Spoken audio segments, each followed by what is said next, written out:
What's going on, YouTube?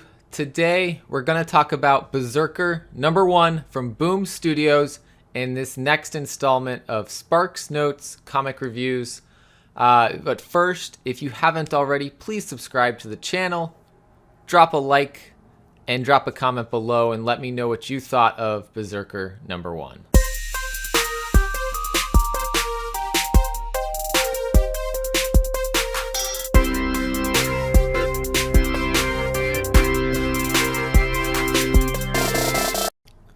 Alright, welcome back. Let's start talking about Berzerker #1. First of all, we know that this book was very hyped up because KEANU Reeves was co-writing this book. The other reason that, the co-writer on this is Matt Kindt, and so he has been doing some excellent work out there. I've seen his name on a lot of books recently. We've got Fear Case, we've got Crimson Flower. He's done a lot of other stories in the past, but recently there's been kind of this resurgence of Matt Kindt books that are out there. And so I think that's really cool that he ended up on this project with KEANU Reeves. And so here is cover A of Berzerker #1. This art was done by Grandpa. I have I believe this was a 1 in 10 red blank, and we'll see why they chose red as a blank cover. And then I also picked up the one per store Mark Brooks cover. I also have some other covers on pre-order, including the foil covers that are not out yet. I think they're coming out next week or the week after that. So be on the lookout for those at your store if you missed getting issue #1 and want to pick it up. So first of all, first impressions, just based off the cover, you know this is going to be a gory book. You know there's going to be lots of violence involved in this, and it does not disappoint in that regard. We get gratuitous amounts of violence in this book. Including probably one of my favorite pieces of violence that they chose to depict of our main character here, looking like he took somebody's rib out and is stabbing somebody else in the neck with said rib. So that's pretty interesting. And the setup behind all of this is we have this guy who is an immortal being who would like to be mortal. But he doesn't know why he's immortal. He doesn't know how he's immortal. And he needs somebody to help him figure that out. The other thing that goes along with his immortality is this bloodthirst and need to kill. And so he is working with the US government on these operative missions to, one, satisfy that bloodlust, but two, to then have somebody helping him look into why it is that he is immortal and if there's a way to change that. And so this is issue 1 of a 12-issue series, and in this issue we get in plenty of the violence and plenty of him doing that job for the government and doing what he needs to do. But the part that I really liked was the fact that we got to see then, one, them patching him up, because he does get pretty injured. He can't die, but he is very, very injured. And so they're kind of regenerating cells for him, trying to fully heal him. But the other thing is we get to see this scientist who is trying to help him figure out what's going on. She doesn't believe that he is a god, but she knows he's immortal, and so therefore, knows something's going on here. They kind of have a little bit of a discussion about, the fact, gods are immortal, so is he then a god because of that? But they say it's not as funny, or not as funny. I'm reading the book and talking. Not so much that he is a god. It's just there's something else going on here.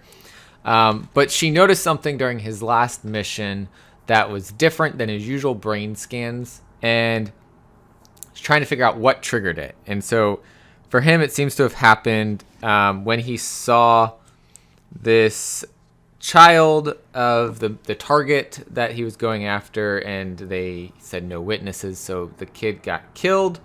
And he says that he remembers his parents. And so I'm going to stop there because that piece up to that, not really spoilers. The last part is, but what he remembers is very, very interesting and very much a spoiler for the story. So I'm going to stop there as far as what exposition-wise is going on.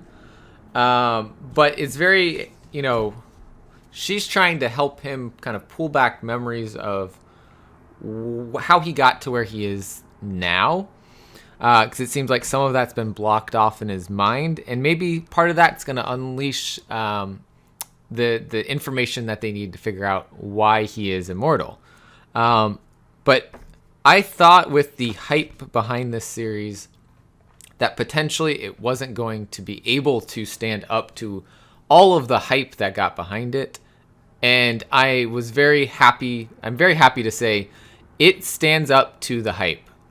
This is a very good story. I'm just going to break it down my usual way. I'm going to start with the cover art. Cover art for cover A is usually where I stick to my grading, but this kind of applies across the board. I didn't see a bad cover for this. So for me, cover art out of 10, I'm looking at an 8 out of 10 probably.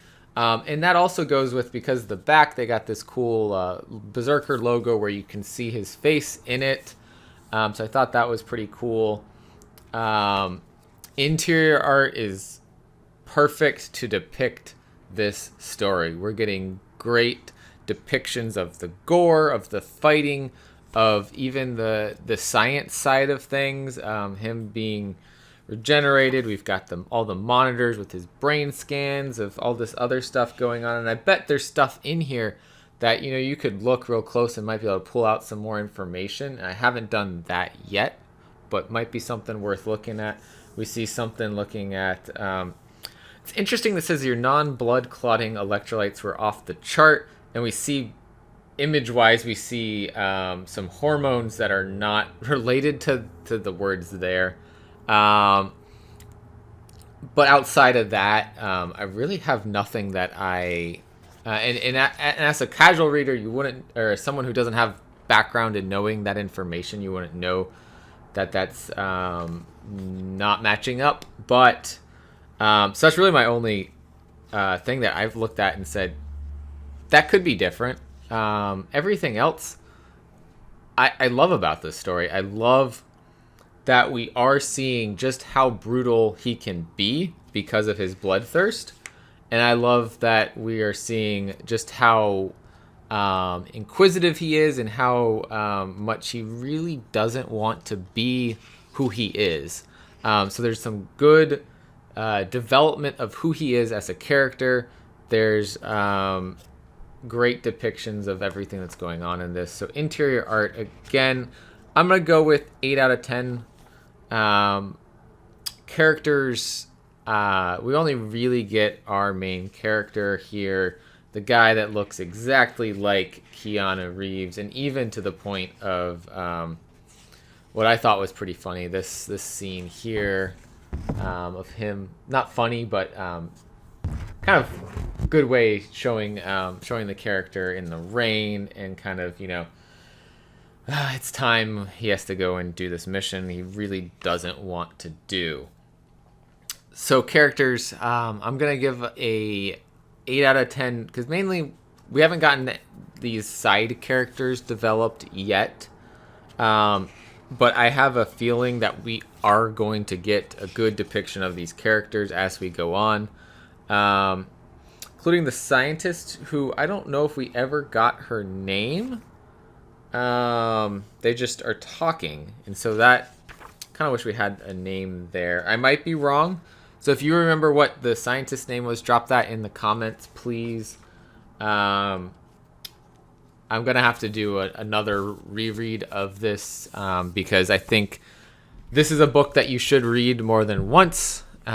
Keep looking at it, finding new information. So then lastly, story for me is a 9 out of 10. So overall, I am giving this a 9 out of 10. I don't give 9 out of 10s too often. I'm usually 7 to 8 out of 10 on books that I like. But 9 out of 10s, 10 out of 10s reserved really for those books that are, for me, the top tier of possibility with the story, of what they've shown in the story. And it's funny, I'm giving this a 9 out of 10, and I just gave Noctera number 1 a 9.5 out of 10. So right now I'm really loving the books that are coming out. And so I just have to shout out the creators again. Matt Kindt co-wrote this with KEANU Reeves. Illustrations are by Ron Garney. Colors by Bill Crabtree, and letters by Clem Robbins. We have a lot of covers for this, regular covers and store exclusive covers. So you have your pick of what cover you would like to get, to display, to look at, to collect, whatever you want to do. So thank you guys for watching this review of Berzerker number 1 for this installment of Sparks Notes.